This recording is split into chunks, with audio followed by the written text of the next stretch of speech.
December 6, 2018. Last night, Kev and I went to The Savior of the World, a show that was absolutely beautiful and gave us a different outlook on life. It focused on the story before and up until Christ's birth.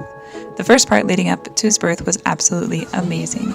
It took a different light on the lifestyle of each character. Mary being told she would have a baby and carry the Savior. What would her reaction be? How would she feel? How would she tell Elizabeth? How would she tell Joseph? The thought came to mind of how the world has played it out to be that men are superior. Men lead, women haven't had rights, men hold the priesthood, yada yada yada. The whole feminist info is spreading like crazy. But after seeing this play, it gave me a whole new paradigm shift that I don't think I can justify in words. In God's eyes, and with His truth, women have been naturally given something so profound. Yes, the world has given men a lot of things, but this gift to women is from God. Beyond anything, the ability to grow a child within them, the ability to feel a baby within them, the ability to carry a baby for 9 months plus, the ability to birth a baby, to feed a baby, and so much more. It was a unique responsibility for Mary, a woman, to carry the Savior.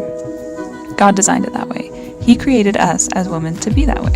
Yes, we often talk of Jesus and Heavenly Father, and they are men, but I think there is something more in their creation and their thoughts and their mind that we aren't discussing and learning and talking about. We only discuss what is in the scriptures and from prophets. However, our bodies are one of the closest things we have to study that doesn't come through man. It is a direct learning tool and given to us from God. It is pure in its form from God. Well, until we feed it wrong or mess with it or abuse it. The scriptures are amazing and great tools to teach, but they are still written and translated and transcribed by man with the help of God.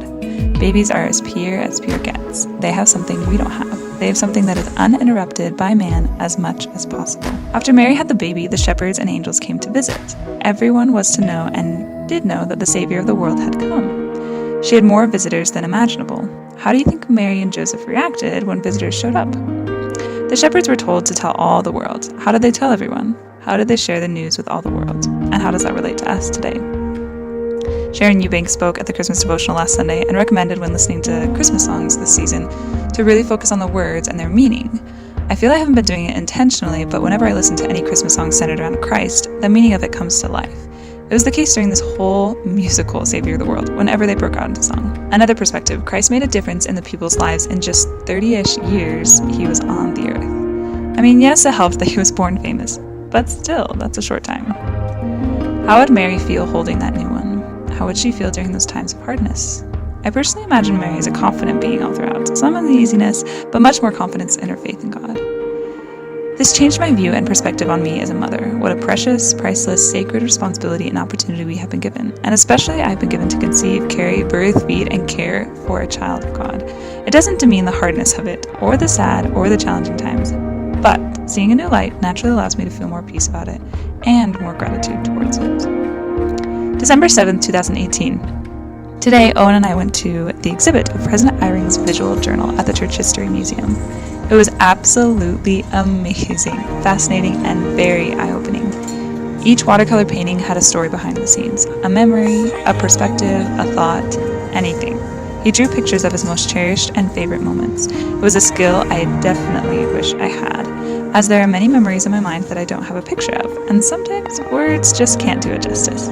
Although sometimes words are even more powerful than a picture to me personally, which is why I cherish writing so much. There were many pictures that brought tears to my eyes. One of the missionaries that was titled Last Contact, or one with his wife on the beach when they were young, or ones on the ranch he grew up on, or one where he was riding his horse with his grandpa before he could even walk. December 7th, 2018. Today, at the exhibit, I saw a mother and daughter. It was fascinating to basically watch my same situation from an outside perspective, like being a fly on the wall. It was a girl who was 15 months, and a mom who was exhausted and tired and just wanted to enjoy some art. It was the typical battle of her daughter running crazy. Mom telling daughter to stop and get over here and stop running into people and be quiet. Finally, she constrained her to her arms, but then she wanted down and to be loud and to play. So Mom yelled and got upset and frustrated. I was seeing myself through and through in the situation. It helped me to see that sometimes a child, my child, just wants to run and play and be free and do what they want and stop being constrained by us parents, to be themselves and to listen to other kids, to have their own time. December 8th, 2018. I haven't quite converted to the year 2018 yet. I keep writing 2017, and we are only a month away from the year changing again. I am realizing that this is the first calendar year that I haven't physically written down a date on paper every day for school assignments. This is the first calendar year that I haven't had a single day of formal education. It brings back a lot of mixed emotions. Here is to the first week of Christmas 2018.